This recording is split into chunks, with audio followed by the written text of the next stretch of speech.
So here's the $10,000 question, and you don't have to spend $10,000, but what are the essential tech investment you would recommend? So let's say, I think we all started with maybe our laptop camera and the onboard mic. What's the first thing you would upgrade for people who want to start doing live?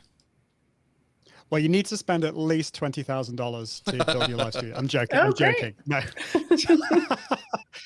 So in effect, there are lots of different ways you could angle this, but I'll keep it simple. There are two ways. You could go live from your phone, or so you could have like a more of a mobile way of doing it, or you could go live from your computer. There are pros and cons. Very briefly, if you go live from your smartphone, it's mobile. You can go outside, you can walk around, it's more raw and authentic maybe.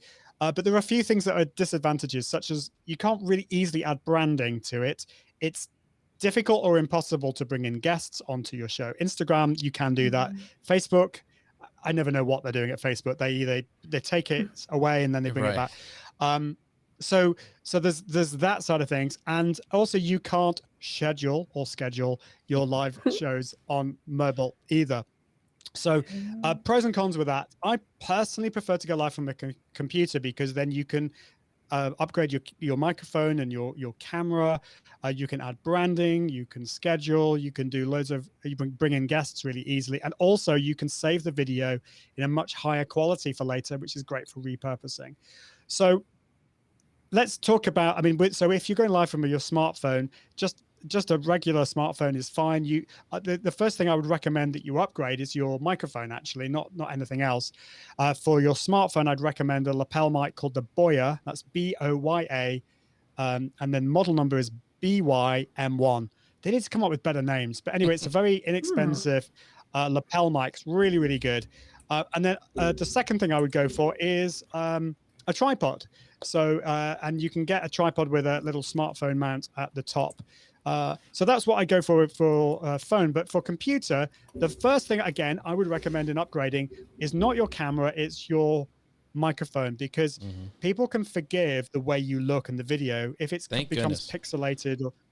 But the audio is really important. If people can't hear you, if there's an echo, or like background noise or whatever, or it's distorted, people are going to switch off.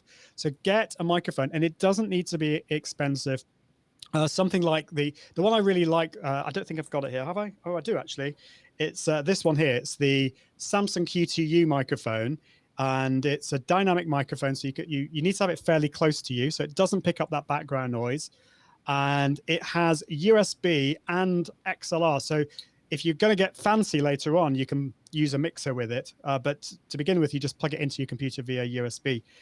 There's also this little one, which is, well, it's not little at all, actually. It's the Blue Yeti, which is what I started off with. I used this one.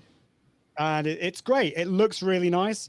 It's a condenser microphone, so you can have it further away from you. But just be aware that condenser microphones tend to pick a lot more background noise up. So if your kids are downstairs watching Netflix, it might well pick them up as well. But it's a nice microphone. It's USB only unless you go for the Pro.